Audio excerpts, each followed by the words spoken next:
না থাকলেও যেহেতু এটি আমার পেশা, ফ্রিজিয়ান জাতের, কারণ ফ্রিজিয়ান জাতের গাভীর দুধ বেশি দেয়।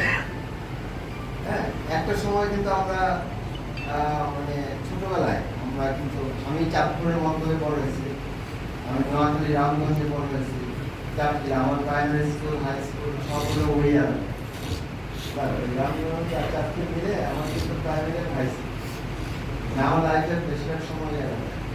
তারপরে আমি কুমিল্লায় আসলাম ইন্টারমিডিয়েট মানে এসএসসি।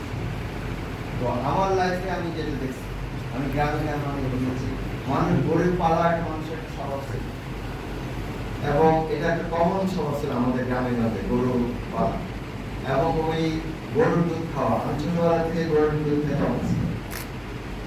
এখনকার বাচ্চাদের সিচুয়েশন চেঞ্জ, এখন দেখি যে মায়ের বুকের দুধও পায় না, ন্যানো খায়, ওই বিভিন্ন রকম ইয়ে খায়। তারপরে হচ্ছে যে বাচ্চারা বড় হলে বিভিন্ন রকম ফাস্টফুড খায়, বিভিন্ন রকম ইয়ে খায়, দুধ খাওয়ার অভ্যাসটা কম। কিন্তু আসলে আমরা আবার ওই জায়গায় ফিরে যেতে চাই, কারণ দুধে একটা আদর্শ খাবার, দুধ একটা সুপার ফুড এবং এটা বেস্ট খাবার। তো সুতরাং এখানে আল্লাহ যে গুণাগুণ নিয়ামত দিয়েছেন সেটা অন্য খাবারে কম, দুধে বেশি। সুতরাং আমাদের দুধ খাওয়ার অভ্যাস করতে হবে। এখন সেই দুধের উৎপাদন বাড়ানোর জন্য আমরা ফ্রিজিয়ান জাতের গাভী দিচ্ছি এবং গাভী লোনও দিচ্ছি, গাভী দিচ্ছি এবং গাভী লোন দিচ্ছি।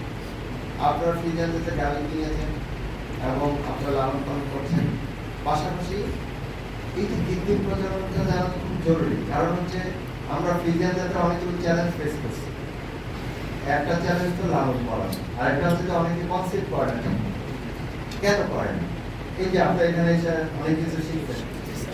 তারপরে আবার জাত ডেভেলপমেন্ট, অনেকে ফ্রিজিয়ান জাতের গাভী না কিনে শঙ্কর কিনছেন এবং শঙ্কর কি যার পার্সেন্টেজ খুবই কম। অনেকে এমনও আছে অনেকে অন্য ইয়ে কিনে নিচ্ছেন।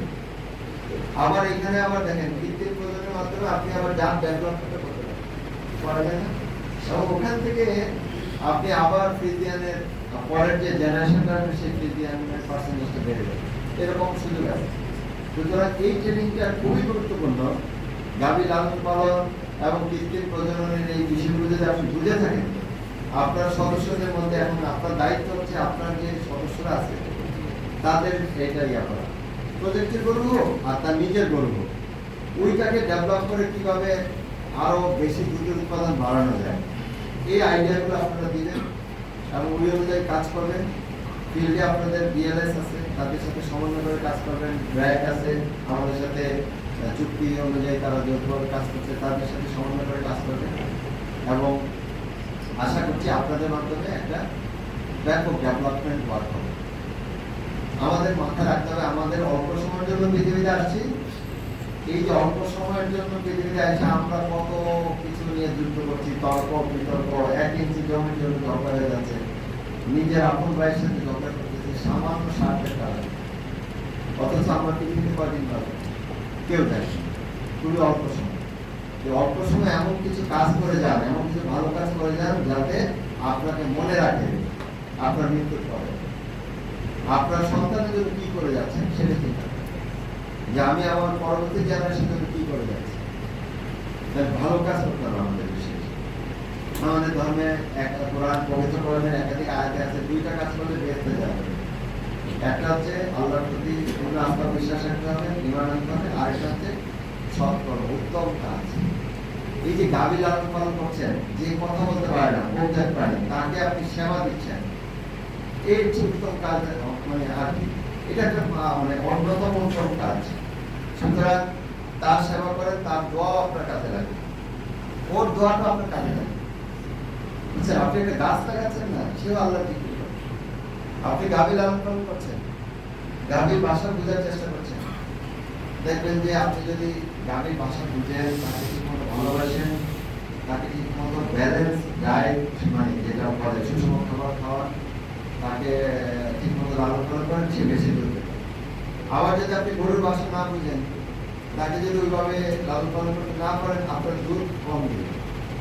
একই গরু আরেকজনকে বেশি দুধ দিচ্ছে, আপনাকে কম দিচ্ছে, তার মানে সে হ্যাপি না, আপনার প্রতি সন্তুষ্ট না।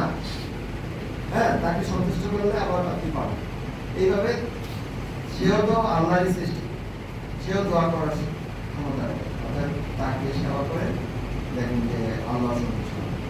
আশা করি ট্রেনিংটা যেটা করেছেন, এই ট্রেনিং থেকে যা শিখেছেন এটা বাস্তবে প্রয়োগ করবেন, এবং প্রয়োগ করে আপনারাও অন্যের সেবা করেন, গরুর সেবা করেন, মানুষের সেবা করেন, নিজেরা ইনকামে আসেন, কর্মসংস্থান সৃষ্টি হোক, এবং আপনারা আপনাদের সমাজের উন্নয়নে, দুধের বিপ্লব ঘটানোর কাজে, মানুষকে পুষ্টির চাহিদা পূরণের কাজে, এবং এই যে দুধ খাওয়া অভ্যাস তৈরি করতে আপনাদের একটা ভূমিকা থাকবে।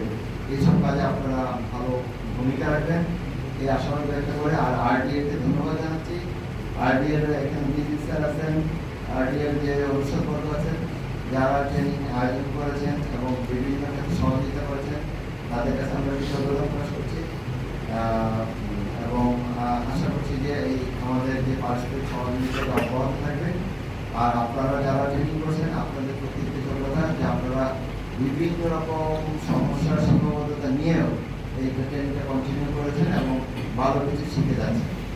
আপনারা সবারই সফলতা কামনা করেন এবং সবাইকে ধন্যবাদ জানিয়ে আমার বক্তব্য শেষ করছি। আসসালামু আলাইকুম। এই উপস্থিতি অনুষ্ঠানের পর্যায়ে সভাপতি বক্তব্য রাখা